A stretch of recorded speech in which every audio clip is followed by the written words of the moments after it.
Okay, let's forget about stocks, bonds, all that traditional stuff for a minute.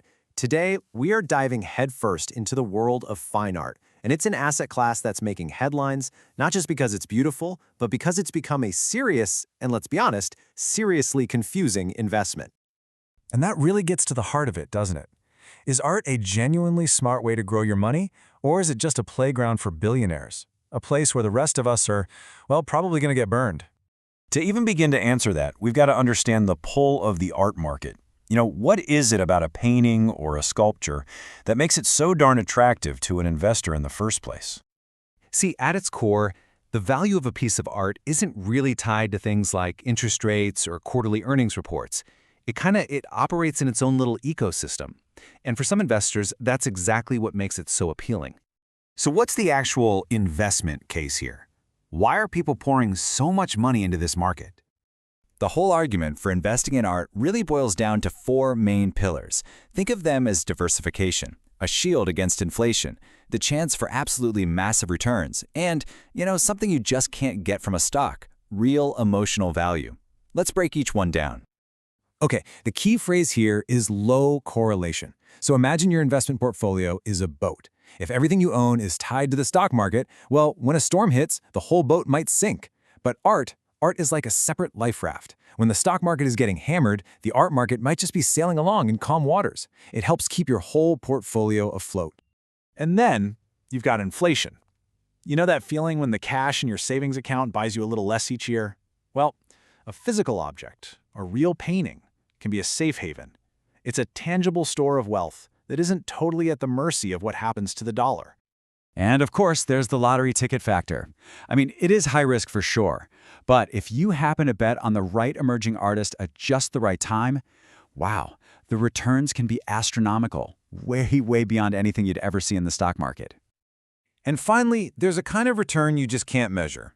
You can't hang a stock certificate on your wall and admire it every day, right? Art offers this emotional dividend, the pure, simple joy of living with something beautiful. Okay, so with all these incredible benefits, why isn't every single person an art investor? Well, because the traditional art market is a notoriously difficult and often a really punishing place to be. There are three major roadblocks here. First, the market is incredibly illiquid and opaque. What that means is, selling a piece of art isn't like clicking sell on a stock. It can take months, sometimes years, and the final price is often hashed out in secret. Second, the transaction costs are just brutal. And third, you really need to be an expert to avoid getting totally fleeced. Its value is subjective, and it is so easy to overpay if you don't know what you're doing. Let's just zoom in on those transaction costs for a second. How much are we talking about, really? Just think about this number. And that's just in commissions to auction houses and galleries. That means your investment has to go up by more than 20% just for you to break even. It's a massive hurdle to clear. So we have this market with huge potential, right? But also these massive barriers. And this is where technology is stepping in, basically promising to tear down the old stuffy walls of the art world. A big part of this story is the NFT.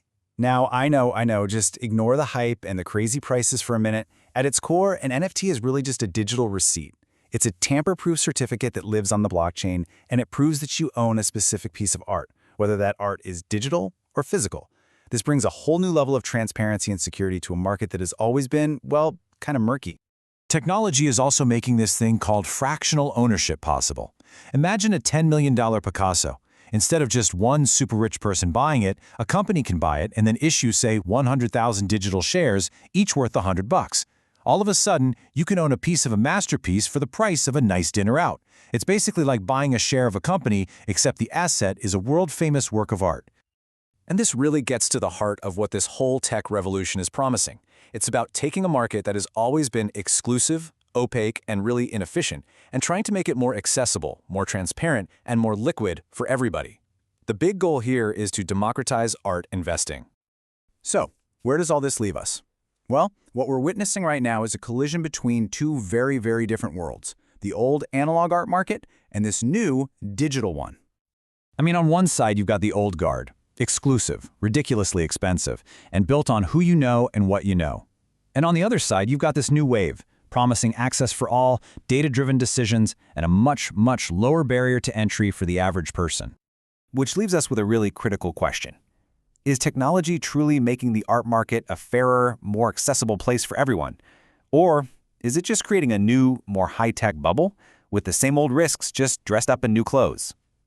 Only time is going to tell which masterpiece or which disaster we're actually creating.